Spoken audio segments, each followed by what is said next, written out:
তারেকের নির্দেশে চূড়ান্ত গেজেট প্রকাশ।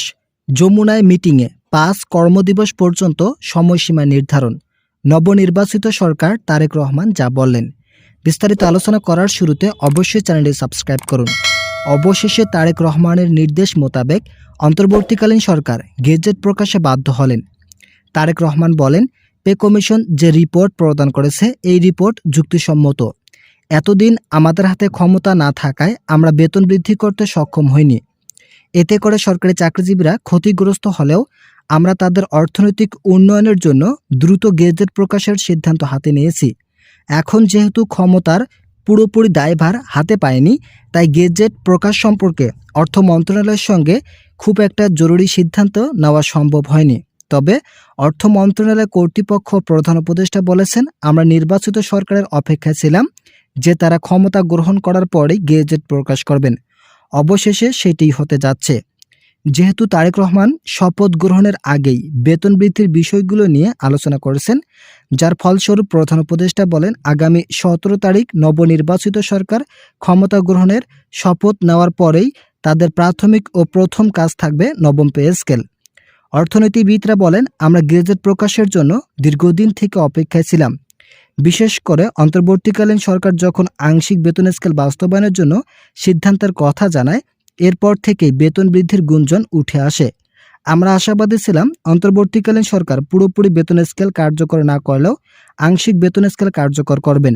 যদিও সেটা বাস্তবিক অর্থে বাস্তবায়ন করা হয়নি, কেননা বিভিন্ন রাজনীতিবিদ এবং অর্থনীতিবিদরা নেতিবাচক সিদ্ধান্তের কথা জানিয়েছিলেন। তবে এখন নির্বাচিত সরকার ইতিবাচক সিদ্ধান্ত নেওয়ায় গেজেট প্রকাশে হেরফের করা উচিত নয়।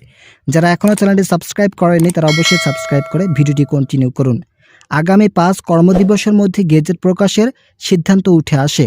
নাম অপ্রকাশিত রাখা শর্তে একজন ঊর্ধ্বতন কর্মকর্তা বলেন, আগামী ৫ কর্মদিবসের মধ্যে গেজেট প্রকাশ হওয়ার সম্ভাবনা অধিক পরিমাণ।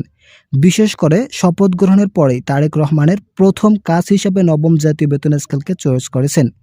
তিনি ২২ লক্ষ সরকারি চাকরিজীবীদের জীবনমান উন্নয়নের নতুন সিদ্ধান্ত হাতে নিয়ে দেশের অর্থনৈতিক শক্তি বজায় রাখবেন। সংশ্লিষ্টরা জানায়, আমাদের সকল কার্যক্রম শেষ হয়েছে। ইতিমধ্যে প্রধান উপদেষ্টা রিপোর্ট পর্যালোচনা কমিটি গঠন করেছেন। সেই রিপোর্ট পর্যালোচনা কমিটি প্রতিবেদন পর্যবেক্ষণ করে প্রধান উপদেষ্টার কার্যালয়ে জমা দিয়েছেন।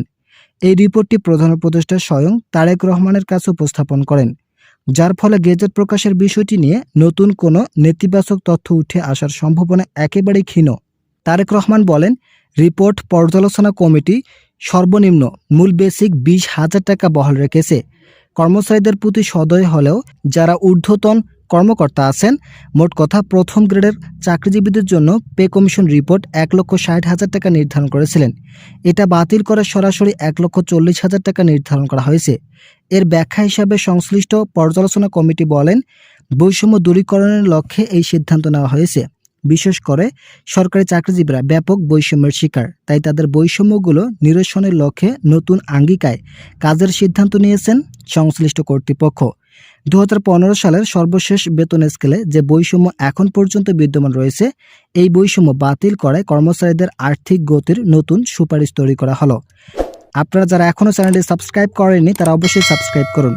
প্রধান উপদেষ্টা ও তারেক রহমান বলেন, আমরা দীর্ঘদিন থেকে সরকারি চাকরিজীবীদের বেতন বৃদ্ধির বিষয়টি সম্পর্কে অবগত, কিন্তু একটি শক্ত রাজনৈতিক দলের অভাবে বেতন বৃদ্ধির পক্ষে নতুন সিদ্ধান্ত নেওয়া সম্ভব ছিল না। যেহেতু এখন বাংলাদেশে রাজনৈতিক সরকার বিদ্যমান, তাই এখন থেকে নবম জাতীয় বেতন স্কেল কার্যকর সম্পন্ন করা হবে। যারা নিম্ন গ্রেডের কর্মচারী আছেন তাদের ক্ষেত্রে কিছুটা বৈষম্য নিরসনের লক্ষ্যে কাজ করে যাচ্ছেন পে কমিশন ও পর্যালোচনা কমিটি।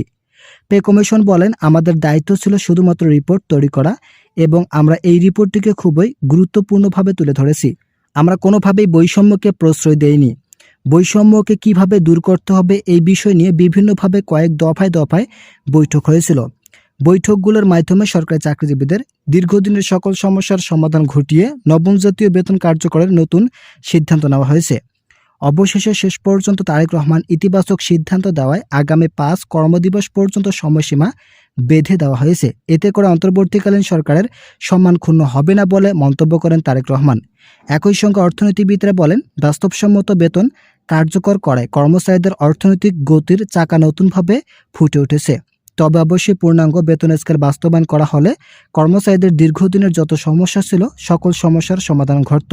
আশা করা যাচ্ছে তারেক রহমান পূর্ণাঙ্গ বেতন স্কেল বাস্তবায়নের বিষয়টি সম্পর্কে নতুনভাবে সিদ্ধান্ত নেবেন। ভিডিওটি শেষ করার পূর্বে অবশ্যই আপনার চ্যানেলটি সাবস্ক্রাইব করে আমাদের সঙ্গে থাকবেন।